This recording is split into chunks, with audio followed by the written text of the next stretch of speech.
Irmãos e irmãs, graça e paz. Estamos iniciando mais uma live Orai Sem Cessar. Eu sou o pastor Anderson, pastor da Igreja Presbiteriana de Blumenau. E vamos lá, né? Seguindo ainda nesse momento em que estamos de quarentena, né? Reforçando que o conselho esteve reunido sexta-feira, de maneira online, e nós optamos por aguardar um pouco. Nós não retornaremos às atividades presenciais por enquanto. Não temos uma data pré-estabelecida para o retorno. Na quarta-feira, dia 29, nós teremos uma nova reunião para conversar e vermos as possibilidades de retorno ou não das atividades presenciais.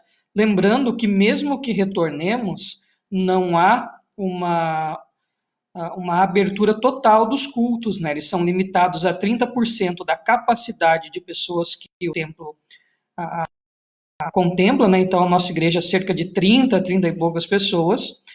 Todos que estão no grupo de risco, seja por idade ou por motivo de saúde, não podem participar dos cultos, a Santa Ceia tem que ser distribuída individualmente, etc. Então há uma série de coisas e regras que às vezes, em vez de facilitar, acaba complicando. Então, no primeiro, o uso de máscaras, álcool, enfim, né?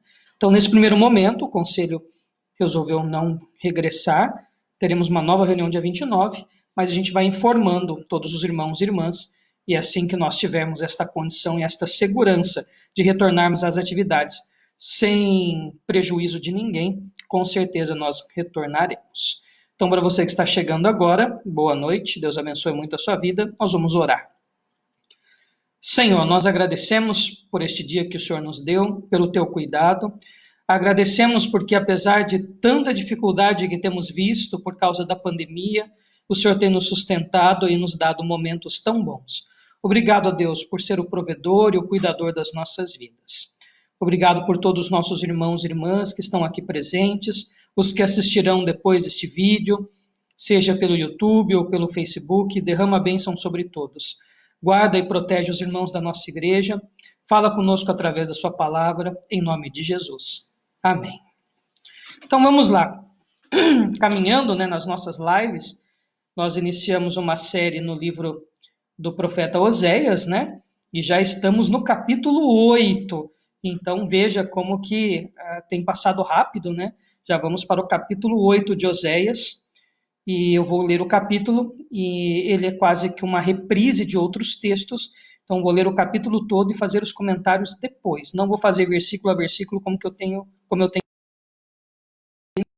Oséias capítulo 8. Oséias capítulo 8.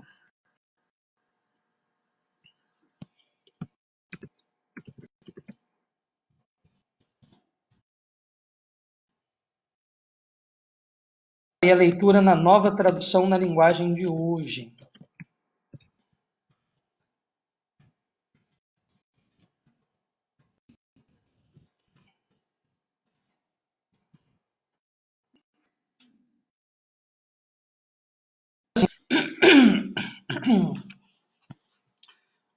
O Senhor Deus diz: toquem a corneta, o inimigo ataca a minha terra como uma águia, porque o meu povo quebrou a aliança que fiz com eles, e não obedece às minhas leis.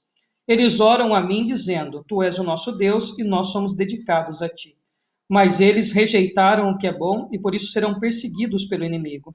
O meu povo escolheu reis sem me consultar, e nomeou governadores sem a minha aprovação. Com a sua prata e com o seu ouro fizeram ídolos, e por isso serão destruídos. Eu odeio o bezerro de ouro que o povo da cidade de Samaria adora, e estou irado com eles. Até quando eles vão continuar adorando ídolos? Um israelita fez o bezerro. Esta estátua não é Deus, e será quebrada em pedaços. Eles semearam ventos e colherão tempestades. O trigo não produzirá espigas, mas se houver espigas, elas serão devoradas por estrangeiros. Israel está perdido. As outras nações consideram Israel um objeto sem valor. Os israelitas são como um jumento bravo, que teima em andar sozinho. Eles foram pedir ajuda da Assíria e pagaram outras nações para protegê-los. Mas eu vou pegá-los e castigá-los, e por algum tempo eles sofrerão debaixo do poder cruel do imperador da Síria. O povo de Israel construiu muitos altares, para conseguir o perdão dos seus pecados, mas esses altares só servem para o povo, para que o povo peque ainda mais. Escrevi milhares de leis para o povo, mas eles as rejeitaram como se não tivessem valor. Eles me oferecem sacrifícios e gostam de comer dos animais sacrificados. Mas eu, Senhor Deus, não estou contente com eles. Eu lembrarei dos seus pecados e os castigarei. Vou mandá-los de volta para o Egito. Pois o povo de Israel esqueceu o seu Criador. O povo de Israel construiu palácios e o povo de Judá construiu cidades cercadas de muralhas. Mas eu vou mandar um fogo que queimará as cidades e destruirá as fortalezas. Bom, então vamos lá.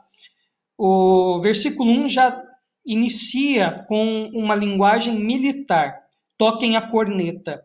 Essa corneta era a corneta do vigia da torre, do atalaia, daquele que observava quando um exército ou algum grupo vinha atacar a cidade, e ele tocava essa buzina, essa corneta, esse instrumento de sopro, para alertar que a cidade sofreria um ataque.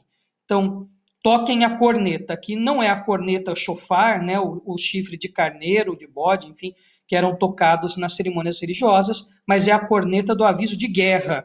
Então, o versículo 1 já inicia esse juízo de Deus. Virá a guerra, o juízo será a guerra. Toquem a corneta. O inimigo ataca a minha terra como uma águia. Então, fazendo menção a um ataque voraz, a ave de rapina é extremamente certeira no seu ataque. Então, quando ela caça uma pequena presa, uma lebre, um ratinho, algum mamífero pequeno, geralmente que é o predileto da águia, né? Ela foca os seus olhos, mira e geralmente o ataque é certeiro. Então, por isso o exemplo da águia aqui. É interessante que às vezes a gente usa muito o símbolo da águia para coisa boa, né, do Antigo Testamento, mas aqui a águia agora é um símbolo ruim. Representa o quê? A invasão assíria em 722, 721 a.C. Então, a Assíria, que não tem nada a ver com a Síria. A Síria era um pequeno reinado que existia neste tempo, mas não tinha nada a ver com a Assíria, que se torna uma grande potência, um grande império, né? Que acaba invadindo Israel, derrubando a capital Samaria em 722, 721, e levando o povo de Israel cativo para trabalhar como escravo nas suas terras. Alguns poucos israelitas ficam ali na região, né, e dão origem àquele povo chamado samaritano, que depois vai ter conflito lá no Novo Testamento, né, com os judeus, com o próprio Jesus, quando ele está com a mulher no poço, se eu não me engano, lá em João capítulo 4, e ela fica admirada, como sendo tu homem judeu, fala comigo mulher samaritana. Então, daí que nasce a rincha com a ideia do povo samaritano. Mas é assunto para um outro momento, a origem dos samaritanos e desse problema que eles tinham na época do Novo Testamento, que acontece aí. Então, o capítulo todo fala desse juízo que virá, e o versículo 10 é explícito. Olha a mensagem explícita. Mas eu vou pegá-los e castigá-los, e por algum tempo eles sofrerão debaixo do poder cruel do imperador da Síria. Ponto. O versículo 10 é explícito no juízo que viria sobre o povo de Israel. Por quê? Porque o povo de Israel é aquela mulher, Gomer, né, lá dos primeiros capítulos, a esposa de Oséias, prostituta e adúltera. Prostituta e adúltera. E qual é a prostituição e o adultério que eles estavam cometendo? O povo adorava outros deuses, que não o Senhor, que não o grande eu sou, e também misturava o culto desses deuses com o culto do Deus de Israel, com eu sou, né? Yahvé, o grande eu sou. Linhas, né? 4 consoantes, Y, W, V, W, Y, YH, WH, né? Que a gente usa para transliterar o nome de Deus. A pronúncia a gente não sabe como é que é certinha, né? Mas alguns preferem Yahvé a Jeová, porque Jeová seria Yahvé com sinaizinhos para a palavra Adonai. Aí dá o termo Jeová. Basicamente, não sabe a pronúncia correta, né? Mas Yahvé é preferido, acho que é mais interessante, que é o grande eu sou o Deus, que assim se revela a Moisés, lá em Êxodo 3. Eles tinham abandonado o culto ao Senhor. Haviam misturado o culto do Senhor com os cultos a outros deuses, principalmente de fertilidade. quando não muito idolatravam esses outros deuses e abandonavam o Senhor. Lembrando que os cultos no passado eram regados a vinho e a orgias, né? Existiam até as prostitutas rituais, o culto era regado a uma sexualidade explícita, a embriaguez, tudo como uma forma de tentar manipular a divindade para trazer bênção e prosperidade na colheita, no gado, no tempo e etc. Então, essa ideia dos cultos de fertilidade que não eram muito legais e não tinham nada a ver com os cultos que eram dados a Yahvé, ao Deus de Israel. Então, esse era o problema. Visto que esse era o problema, o Senhor, porque os ama, também traz juízo. E vem o cativeiro sobre Israel. E também vem sobre Judá. Versículo 14, estende. E o povo de Judá construiu cidades cercadas de muralhas, mas eu vou mandar um fogo que queimará as cidades e destruirá as fortalezas. Então, esta ampliação do juízo a Judá se dá, de fato, em 586, 580 alguma coisa, Nabucodonosor, imperador da Babilônia, que é o reino que ganha da Síria nessas disputas que eles faziam constantes nessa época por esta região, e a Babilônia invade, destrói Jerusalém, destrói o templo, leva grande parte do povo cativo também. Enfim, então temos esses dois juízos. Todo o capítulo 8 versa sobre esse contraste, né? O povo deveria adorar Deus e não adora, por isso eles sofrerão juízo. O pecado da idolatria, o pecado de colocar outras coisas que não Deus no local em nosso coração, que deve ser só de Deus. Então, esse é o problema que traz juízo sobre eles.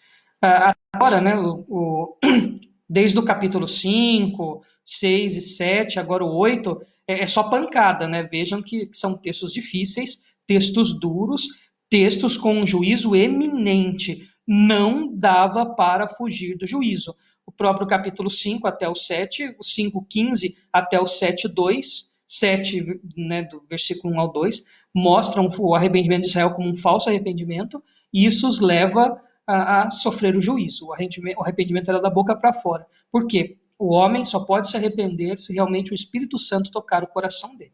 Se for uma tentativa humana, não vai lograr sucesso, não vai ter êxito no arrependimento verdadeiro. Então eu quero pensar numa aplicação bem prática aqui para a gente. Tá? Primeiro pensando no todo, na nossa incapacidade humana de guardarmos as leis de Deus já no Antigo Testamento. Às vezes tem gente que acha que nós vamos encontrar graça só no Novo Testamento. Tem gente que acha que a gente vai encontrar esse discurso da graça de Deus só a partir de Jesus, só a partir do que o Novo Testamento revela. E não! Veja que texto gracioso, cheio de graça, que é Oséias. São textos duros e difíceis que nós estamos vendo desde quarta, quinta-feira, né, batendo em Israel, expondo os pecados de Israel, falando de um juízo que era iminente, que traria dor ao povo, mas veja, é uma condução amorosa. O juízo é uma condução amorosa de Deus para um fim, para que aquele povo compreendesse que eles são de Deus. Mas toda a dinâmica marca esta relação da mulher que é adúltera, da mulher que é prostituta, da mulher que trai e não consegue deixar de trair o esposo, e o esposo que continua amando ela. Então, já no Antigo Testamento, às vezes um texto de extrema graça. O que é graça? É favor imerecido. Deus que continua a amar o seu povo, pecador, né? E depois, você me diz assim, os juízos do Antigo Testamento foram juízos que não foram eficazes no seu todo. Fato. Vamos pensar um pouco nos sacrifícios de animais. Eles tinham que se repetir por várias vezes. Então, várias vezes ao ano tinham que se fazer sacrifícios por perdão de pecados. Ou seja, era um perdão que acabava logo o efeito, tão logo acabasse o sacrifício. Assim como os juízos que vinham também não eram juízos definitivos, porque o Senhor punia o povo em amor, né, essa disciplina, apesar de dura, mas para que eles aprendessem. Só que na mesma ênfase que acontece essa disciplina, daqui a pouco eles estavam pecando tudo igual. Então, assim como o perdão de pecados era passageiro no Antigo Testamento, os juízos de Deus também não eram eficazes, mesmo porque o povo não conseguiria aguentar o juízo verdadeiro de Deus. A ira toda de Deus, é impossível o ser humano aplacá-la. Nós seríamos de todo consumidos. Então, se você fazer um grande link, é isso que nós faremos no final desse livro. Como eu disse, Oséias não acaba em Oséias, lembram-se? Eu não esqueci, não. Nós não vamos terminar o livro de Oséias em Oséias. Você vai ficar surpreendido aonde que nós vamos terminar o livro de Oséias. Talvez você nunca tenha imaginado como que a coisa muda, né? Onde nós temos a finalização de Oséias. E existe, tá? Nós vamos chegar lá no final do... Talvez seja a nossa última live sobre Oséias, não seja nem no livro de Oséias. Mas para você ter uma ideia, Cristo, então, sofre esse juízo de Deus e toda a ira de Deus é derramada sobre Cristo na cruz. E o perdão pelos pecados é eficaz. Cristo nos perdoa uma vez por todas. Mas já no Antigo Testamento, essa demonstração de graça era um anúncio do Deus que nos salvaria. Porque ele é o esposo que ama, mesmo sabendo que a esposa é prostituta e adúltera. Mas é óbvio, né, que a partir do Novo Testamento, nós nos tornamos prostitutas e adúlteras, só que tentando a abstinência, né? Eu sempre uso esse termo aqui, que é uma casta meretrix, né? Uma prostituta em abstinência, a igreja, porque é uma compulsão nossa em pecar, mas há também uma ação do Espírito Santo que nos ajuda a levar uma vida mais correta e também ter um arrependimento sincero e uma mudança. Tá? Então, essa dinâmica de graça já se mostra no livro de Oséias. Eu quero fazer uma aplicação aqui importante para a gente, e justamente por ser um texto que apenas está ecoando aquilo que nós já conversamos, inclusive os detalhes históricos, que eu já esmiucei muito bem aqui em outras lives, para a gente pensar um pouco na nossa igreja e na nossa vida. Primeiro, a igreja é cada um de nós. A instituição é a reunião do povo de Deus. Ou seja, o que faz a igreja Presbiteriana de Blumenau ser igreja Presbiteriana de Blumenau? Quando o povo de Deus está reunido ali. E se a igreja Presbiteriana de Blumenau se reunir lá embaixo da árvore no bairro do Garcia, a igreja Presbiteriana de Blumenau estará lá. Então, só para fins civis e jurídicos, que a nossa sede é aqui na República Argentina, 431, Ponta Aguda. Tá? Porque o que faz da nossa igreja são as pessoas. Cada um de nós é uma pequenina igreja, um pequenino tijolo, e quando juntos compomos o corpo de Cristo. Por isso que a gente sente tanta falta de estarmos juntos ali. Não é por causa do espaço físico igreja, é pela companhia dos irmãos. Fala sério, se fosse pelo espaço físico igreja, você sozinho poderia ter acesso ao templo e ficar lá. Eu até vou algumas vezes de manhã lá, passo a manhã na igreja, abro as janelas. A coisa mais sem graça do mundo, você ficar sozinho lá olhando para a parede. O que torna a igreja importante são as pessoas, não a construção física. Né? E nós estamos sentindo isso agora, nessa necessidade. Então, pensando em nós, como esta igreja. Às vezes, a gente gosta do que é duro na Bíblia para aplicar para as outras pessoas. A gente ama pegar um texto desse e botar o dedão na cara de alguém. Principalmente, falou em idolatria, você já bota o católico na mira sua, né? Falou em idolatria, você já puxa o seu rifle aí, bota a mira e fala assim, vou pegar um católico, porque adora santo. E começa aquela baboseira, né, de adorar santo. E aí começa a descer a ripa em Santo Antônio, Santa Maria, Nosso Senhor Aparecido. Qualquer coisa que vier na sua cabeça, você desce a ripa, é idólatra, e lê os textos, tudo do Antigo Testamento, e vomita aquele monte de versículo, e você descarrega sua raiva e sua ira no outro porque ele é idólatra. Mas se a gente for humilde e você perceber quem é Gomer nesse texto, você chega à conclusão que Gomer sou eu, é você. Não é o católico, não é o outro. Falou em religião afro, então, meu Deus do céu, falou em macumba, em candomblé, em umbanda, é do diabo, é do satanás. Vamos pegar o facão, vamos derrubar tudo, vamos acabar com tudo, vamos expulsar o demônio, tá amarrado, é o capeta, etc. Ou seja, a gente tem um alforje cheio de granadas para lançar sobre os outros. E aí a gente pega esses textos duros do Antigo Testamento e quer aplicar isso ao Pai de Santo, às religiões de matriz africana, ao catolicismo, ao espiritismo, kardecice, etc. Ou seja, a gente é bom para... Mas veja, esse texto não foi escrito para o católico. Esse texto foi escrito para um umbandista ou para o candomblé. Esse texto não foi escrito para o budista, para o hinduísta, ou para o ateu, para o agnóstico. Esse texto foi escrito para todas as pessoas que são cristãs e cristãos. Não importa a instituição que ele pertença. E se foi escrito para cristãos e cristãs, foi escrito para nós. Nós somos Gomer. Meu irmão, não acha que você é melhor que ninguém, não. Você é prostituta e adúltera. É Deus que é Oséias e vai atrás e traz de volta para casa. Não tem aquela musiquinha bonita lá, que é eu acho que é do Filho Pródigo, aquela musiquinha, né?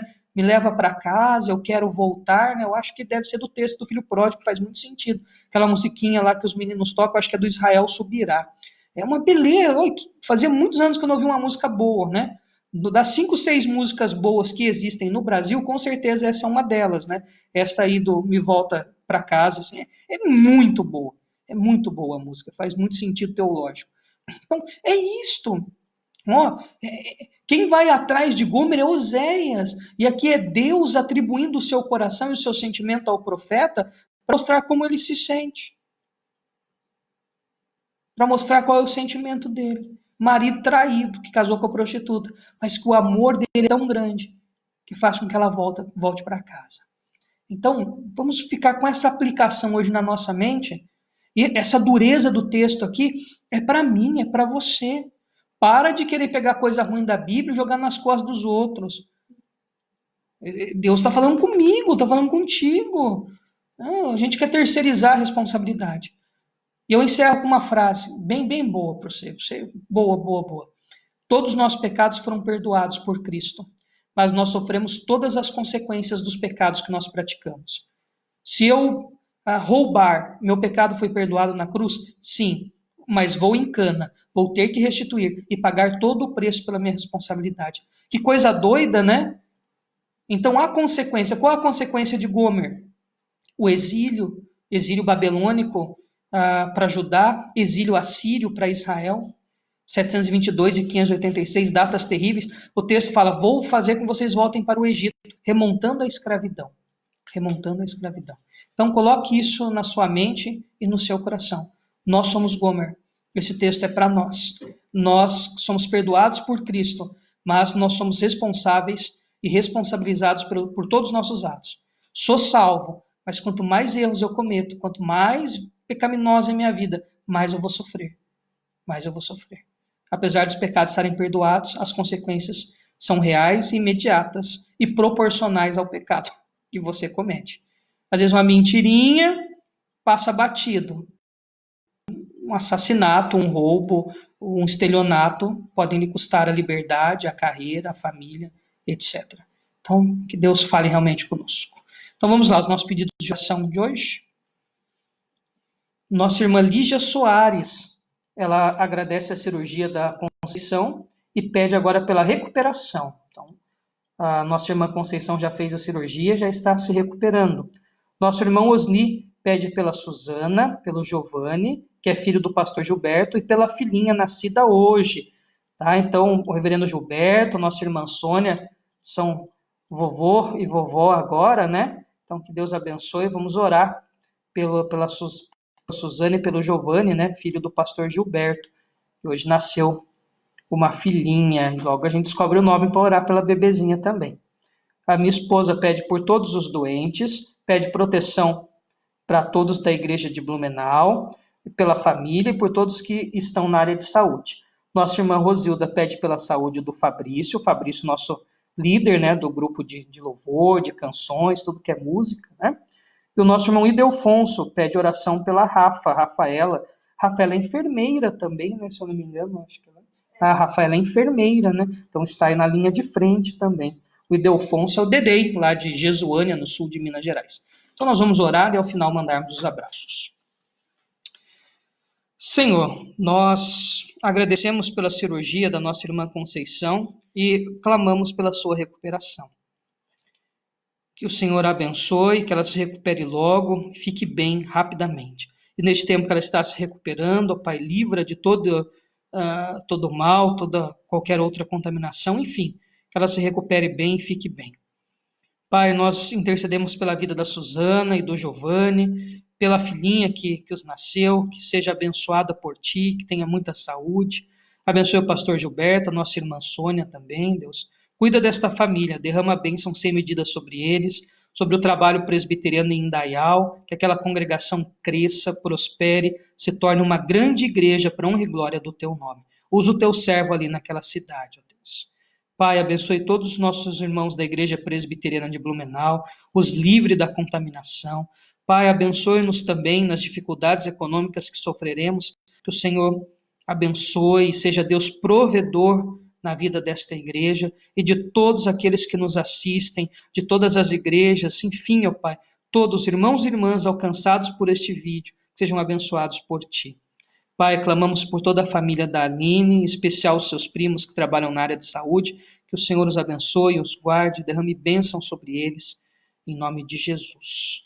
Abençoe o nosso irmão Fabrício, a sua recuperação, que ele fique bem logo, Pai. Colocamos ele nas tuas mãos. Agradecemos porque ele tem sido bênção na nossa vida, da nossa igreja, instrumento do Senhor, ó Pai, na tua obra, que ele fique bem rápido. Abençoe a Priscila e a Laura, cuida desta família, guarde-os, ó Pai, em nome de Jesus. Abençoe também a Rafaela, o Ildefonso, abençoe a Luci, derrama a bênção sobre esta família lá em Jesuânia, cuida deles, ó Pai, que a tua graça, o teu amor se estenda sobre eles, sobre todos os nossos irmãos e irmãs queridas lá de Minas Gerais que nos assistem. Derrama a bênção sobre todos que estão nos assistindo, em nome de Jesus. Amém. Então vamos lá para os abraços. Quero mandar um abraço muito especial para o Dirceu e para a Rosa, que nos assistem lá de Mogi Guaçu. Aqui, ó, o nome da nenenzinha é Catarina. Ó, temos mais uma Catarina, então, agora. Então, o Max falou Catarina. Então, que Deus abençoe Catarina. Que Deus abençoe. Duas Catarinas já eu conheço agora. Então, um abraço para o Dirceu e para a Rosa, que nos assistem lá de Mogi Guaçu, membros da Missão Paz e Vida, né? Igreja do pastor Vanelli e da pastora Sara, e igreja da minha conversão, né? Eu converti-me lá, fui convertido por Jesus lá na Missão Paz e Vida, depois fui para a Igreja Presbiteriana Independente, depois eu fui para a Igreja Presbiteriana do Brasil, né? Olha só, então um abração para o Dirceu e para a Rosa, para a tia Fi e para o Chico, que nos assistem lá de Águas de Lindóia. A tia Fi e o Chico são católicos, a tia Fi era líder do caminho neocatecumenal. Você pensa que você conhece teologia e conhece Bíblia e liturgia, até o dia que você senta com a tia, tá? Inteligentíssima, conhecedora dos aspectos litúrgicos da igreja. Então, é uma bênção, viu, tia Fia e o Chico, tê-los aqui conosco, assistindo sempre às nossas lives lá em Águas de Lindóia. Deus abençoe muito vocês. Diácono Osni, nossa irmã Valéria, Denise e Marília, a Rosilda, que são os nossos irmãos e irmãs aqui de Blumenau, Luiz Toledo, né, lá de Mogi Guaçu, reverendo Luiz Toledo. Eu chamava ele de pança, né, mas agora eu estou mais gordo que ele. Então Deus abençoe, viu, Luiz? Um abração para ti, para sua esposa. Deus os abençoe aí em Mogi Guaçu. Homem de Deus, servo do Senhor, reverendo Luiz. Um abraço para nossa irmã Carmen Vega, presbítero Paulo e Helena. Para o Diego Parizotti, que é lá de Xanxerê, da Nova História. Tava show de bola a live, viu? Nós assistimos lá, bênção de Deus, muito bom. Vi que outros irmãos da igreja também entraram para assistir, pessoal de Blumenau aqui, viu, Diego? Deus abençoe. A hora que passar esse negócio tudo de vem para cá para você cantar para a gente, vou falar para o pastor Jaime vir pregar aqui para a gente, vamos fazer um intercâmbio, né? Aí o pastor paga o churrasco para a gente aqui, vai ser bênção pura, né? Então Deus abençoe, viu, Diego? Uma alegria tê-lo aqui conosco. Um abraço para o Christian Pereira, lá de Caxambu. Deus abençoe, viu, Christian? Um abração para ti. Lígia Soares, Duza Romeiro, Rose Andrade, Angélica Silva, Benedita Domingues, que é lá de Mogi Guaçu, Elivânia, o Dedei, né, o Ildefonso Pereira, que é lá de Jesuânia, no sul de Minas Gerais, nossa irmã Antônia, Aécio Souza, a Dona Zeni, o seu Dino, né, o presbítero Alduíno Sampaio Pereira, e a Ana Paula, que nos assistem lá de Xanxerê, são membros da Igreja Presbiteriana de Xanxerê. A nossa irmã Rosane, o nosso irmão Paulo Paim e o nosso irmão Gabriel, também lá de Xanxerê. O nosso irmão Osias Costa, presbítero Max, a nossa irmã Léo, presbítero Flávio, a nossa irmã doutora Fernanda, a Letícia e o presbítero Ricardo, o Jojo é lá de Caxambu, sul de Minas Gerais, o Luiz Antônio, né? Que Deus abençoe muito a sua vida, Jojo. Um abração para ti, todos que estiveram conosco. Vamos ver se tem algum outro nome, que às vezes... A nossa irmã Luci também, né? A esposa dele que assiste lá em Jesuânia. Ao nosso irmão Carmelito, lá da segunda igreja.